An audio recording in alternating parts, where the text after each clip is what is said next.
Yo-yo TV. Parliament ఎన్నికల వేళ తెలంగాణలో ప్రచారం ఊపందుకుంది. అభ్యర్థులు తమ పరిస్థితులను ఎప్పటికప్పుడు తెలుసుకొని వ్యూహాలు రూపొందించుకోవడానికి సొంతంగా సర్వేలు చేయించుకుంటున్నారు. కొన్ని సంస్థల నుంచి ప్రత్యేక బృందాలను పిలిపించుకొని మండలాల వారీగా పరిస్థితులను ఏ రోజుకు ఆ రోజు తెలుసుకొని అంచనా వేసుకుంటున్నారు. స్థానికంగా ఉండే నాయకులు, కార్యకర్తలకు, ప్రజలకు ఏమాత్రం అనుమానం రాకుండా వివరాలు సేకరిస్తున్నారు.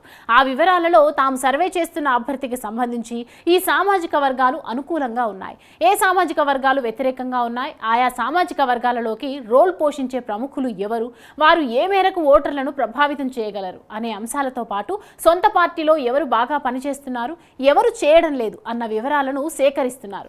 గెలుపోటముల విషయంలో ప్రధాన రాజకీయ పార్టీల అభ్యర్థులు ఛాలెంజ్గా తీసుకుంటున్నారు. ఇందుకోసం ప్రత్యర్థులకు తమకు మధ్య ఉన్న ఓట్ల వ్యత్యాసం తదితర అంశాలను గుర్తించి పరిస్థితులను తమకు అనుకూలంగా మలుచుకుంటున్నారు. పెద్ద మొత్తంలో జనం దృష్టిని తమ వైపు తిప్పుకునేందుకు ముఖ్య నేతలను ఆహ్వానించి బహిరంగ సభలు, కార్నర్ మీటింగ్లు నిర్వహిస్తున్నారు. పార్టీల వారీగా రహస్యంగా సర్వేలు నిర్వహిస్తున్నప్పటికీ అభ్యర్థులు ఖర్చుకు వెనకాడకుండా సొంతంగా సర్వేలు చేసుకుంటున్నారు.